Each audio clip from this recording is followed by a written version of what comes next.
21 Days Habit for Control Your Subconscious Mind. एक सच बात है कि आप अपना भविष्य तय नहीं करते।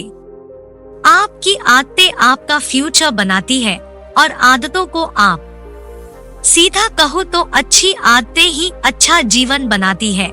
इसीलिए आपको अगर अच्छा जीवन और सफलता चाहिए तो अच्छी आदतें बनानी ही पड़ेगी। आप कहोगे कि मैंने तो कह दिया कि अच्छी आदतें बनाओ, लेकिन यह इतना आसान नहीं है।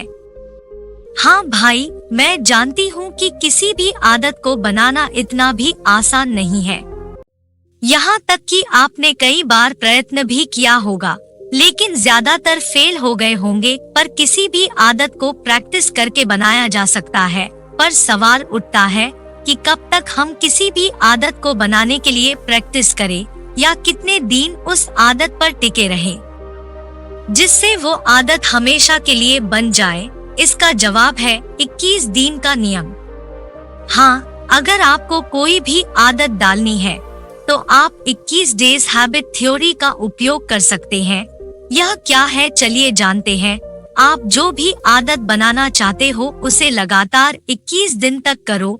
जैसे कि अगर आपको सुबह 6 बजे उठने की आदत डालनी है तो कल से ही सुबह 6 बजे उठना शुरू कर दो। हो सकता है कि आपको शुरुआत में थोड़ी तकलीफ हो या आपको यह नई आदत डालने में थोड़ी मुश्किलें आएं, लेकिन आपको अपनी यह आदत लगातार 21 दिन तक करते रहना है। आप देखेंगे कि 21 दिन के बाद आप अपने आप सुबह 6 बजे उठने लगेंगे। जितनी मेहनत आपको पहले दिन करनी पड़ी थी, उतनी आपको 22वें दिन नहीं करनी पड़ेगी। पर यहाँ सवाल उठता है कि 21 दिन ही क्यों? क्योंकि हमारे दिमाग को बदलने या कोई नई चीज को स्वीकारने में 21 दिन लगते हैं। और यह बात सच है।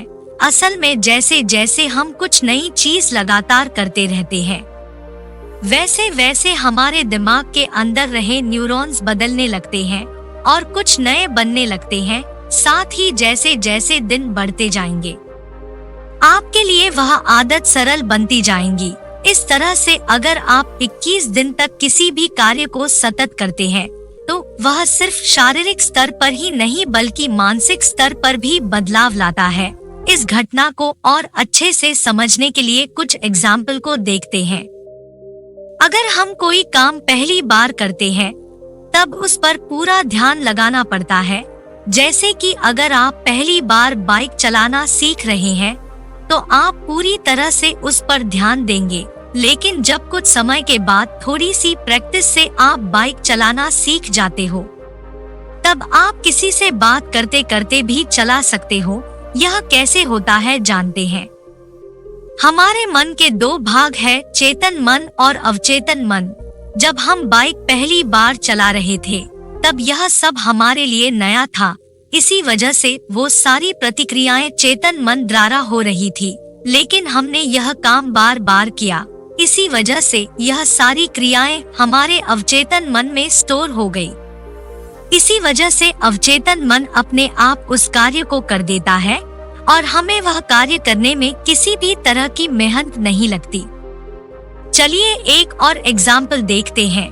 जब आप सुबह उठते हैं तो पहला काम क्या करते हैं? इसमें कोई शक नहीं कि आप उठकर सबसे पहले हाथ में ब्रश ही लेते होंगे। यहाँ उन लोगों की बात नहीं हो रही जो ब्रश करने में भी आलस करते हैं। क्या कभी आप उठकर सोचते हो कि आज मुझे ब्रश करना है?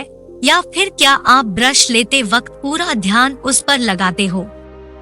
नहीं, क्योंकि यह क्रिया आप कई समय से कर रहे हो।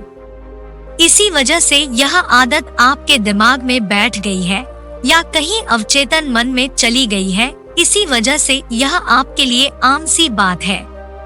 पर नई आदत बनाना इतना भी आसान नहीं है। इसके बीच में कई कठिनाई आती है। अब उसके बारे में जानते हैं। अब तक तो आपने सोच ही लिया होगा कि अब अगले 21 दिन में कई सारी आदतें बना लूंगा, पर यह आपकी सबसे बड़ी समस्या है। आप एक साथ बहुत सारी आदतों को बनाने में लग जाओगे तो होगा यह कि ज्यादा आदतों की वजह से आप किसी एक आदत पर ध्यान नहीं केंद्रित कर पाओगे। इससे कोई भी आदत 3 दिन से ज्यादा नहीं चलेगी और जब आदत टूटेगी आप भी वहां से उसे छोड़ देंगे, क्योंकि किसी भी आदतों को बनाने के लिए सबसे कठिन काम होता है उसे शुरू करना। अगर आप किसी भी आदत को शुरू करते हैं तो आपने उस आदत को 50% तक हासिल कर लिया है। यह लाइन कई महान लोगों द्वारा बोली गई है, इसीलिए बेहतर यही रहेगा कि आप किसी एक आदत को ही अपना लक्ष्य बनाएं और उस पर डटे रहें। पर सिर्फ यही एक कठिनाई नहीं है जो आपके लिए मुसीबत बनेगी। जब आप किसी भी आदत को बनाने का निर्णय लेंगे तभी अंदर से आवाज आएगी, जैसे कि अगर आप सुबह 6 बजे उठने का निर्णय लेते हो तो कुछ इस तरह से आपके अंदर से आवाज आएंगी, क्या करेगा सुबह उठकर, तुझसे नहीं होगा, रहने दे, क्या तू सच में सुबह उठ पाएगा। लेकिन यह सिर्फ आपके मन के फालतू के विचार है जो आपको अपने लक्ष्य या कहे आदत से भटकाने के लिए आए हैं। अगर एक बार आप इसके जाल में आ गए तो खुद पर शक ही करते रहोगे और इसी में आपका मनोबल टूट जाएगा और निश्चित की हुई आदत की धज्जियां उड़ जाएगी। तो इससे बचने का रास्ता क्या है?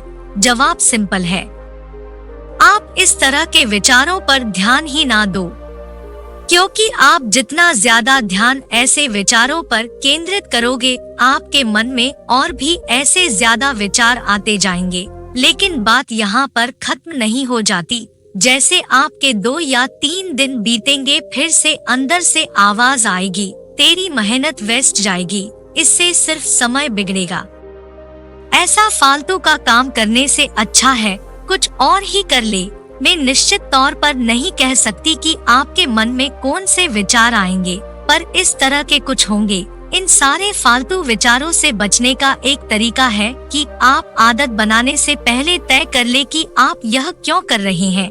जैसे कि मैं क्यों सुबह उठना चाहता हूँ, उठकर मैं क्या करूँगा, क्या मैं व्यायाम करने के लिए जल्दी उठना चाहता हूँ। हो सके तो आप यह कारण किसी पेज पर लिख ले, क्योंकि जब भी आप खुद पर शक करेंगे या अपनी आदत पर से विश्वास कम हो जाएगा तब यह चीज आपको मोटिवेशन देगी। क्या आपने कभी अफर्मेशंस के बारे में सुना है? हम खुद को कुछ सकारात्मक बातें कहते हैं, उसे ही अफर्मेशंस कहा जाता है। जैसे आप खुद को कहेंगे कि मैं यह कर सकता हूँ, मैं हमेशा रोज सुबह जल्दी उठता हूँ। कुछ लोगों को यह बात पचकानी या फालतू लगती है, लेकिन जब हम कई बार अपने मन को कोई कार्य के बारे में या किसी चीज को पाने के लिए कहते हैं तब उसकी संभावना बढ़ जाती है, साथ ही हमें ऊर्जा का एहसास होता है। इसीलिए जब आप 21 दिन नियम 21 डेज हैबिट पर कोई आदत बनाओ तो इस पद्धति का जरूर उपयोग करें, यह निश्चित तौर पर मदद करेगी। दूसरी टिप्स यह है कि आप अपने आसपास के वातावरण को हो सके उतना आदत पर ढालने की कोशिश करें। जैसे कि अगर आप सुबह जल्दी उठना चाहते हो तो रात को 12 बजे से पहले सोने की आदत डालिए। यह भी एक आदत है कि जल्दी सोना चाहिए, पर यह इतना मुश्किल नहीं है जितना सुबह उठना। तीसरी और सबसे खास टिप्स यह है कि आप अपनी आदत को धीरे धीरे बढ़ाएं। जैसे कि अगर आप अभी सुबह के 8 बजे उठते हैं और 5 बजे उठने की आदत डालनी है तो यह आपके लिए कठिन होगा, खास करके उन लोगों के लिए जो मेरी तरह आलसी है। इसीलिए सीधा 5 बजे उठने के बदले पहले 7 बजे और फिर 6 बजे उठने का प्रयत्न करें। यह आपके लिए सरल होगा। हाँ, अगर आप इतने दृढ़ निश्चय वाले इंसान हैं जो अपनी आदत पर अड़े रहते हैं तो आप सीधा 5 बजे उठ सकते हैं। यहाँ तक हमने 21 दिन नियम की बात की जिसमें आपने जाना कि यह कैसे कार्य करता है। तो अब बारी है कुछ सवाल जवाब की जो अक्सर पूछे जाते हैं। क्या 21 दिन आदत से बुरी आदतें छूट सकती है? हाँ, यह पद्धति सिर्फ अच्छी आदतों को बनाने में ही नहीं बल्कि बुरी आदतों को छोड़ने में भी मदद करती है। बस करना यह है कि अगर आपको धूम्रपान की गलत आदत है तो आप इसे 21 दिन तक ना करें और आप देखेंगे कि आपकी यह बुरी आदत छूट गई है। हमें पहले कौन सी अच्छी आदतों को अपनाना चाहिए? सबसे पहले कौन सी आदत अपनानी चाहिए? यह आप पर निर्भर करता है कि आपके लिए कौन सी आदत ज्यादा महत्वपूर्ण है। फिर भी यह कुछ आदतों के नाम है जिसे हम विकसित कर सकते हैं। सुबह जल्दी उठना, किताबें पढ़ना, आत्मविकास, बिजनेस, ध्यान करना, व्यायाम करना, प्रकृति में रहना, कुछ समय। क्या 21 दिन आदत पद्धति एक झूठी अफवाह है? जो इस पद्धति को मानते हैं उनके लिए यह सही है, और जो नहीं विश्वास करते उनके लिए यह पद्धति कार्य नहीं करती। यह सवाल अभी के समय इसीलिए उठ रहा है क्योंकि रिसर्च में यह पाया गया है कि आदत बनाने के लिए 66 दिन लगते हैं, पर जिन्होंने यह 21 दिन आदत को अपनाया है उन्हें सकारात्मक परिणाम मिले हैं। तो बस यह थी जानकारी 21 दिन के नियम के बारे में। अब बारी आपकी है कि आप कमेंट में अपने विचार साझा करें, और साथ ही ऐसी वीडियो देखने के लिए हमारे चैनल इंस्पायरिंग ज्ञान को सब्सक्राइब कर लीजिए। तो दोस्तों, मिलते हैं अगली वीडियो में। जब तक के लिए हंसते रहिए, मुस्कुराते रहिए और जिंदगी में हमेशा आगे बढ़ते रहिए। वीडियो पूरा देखने के लिए धन्यवाद।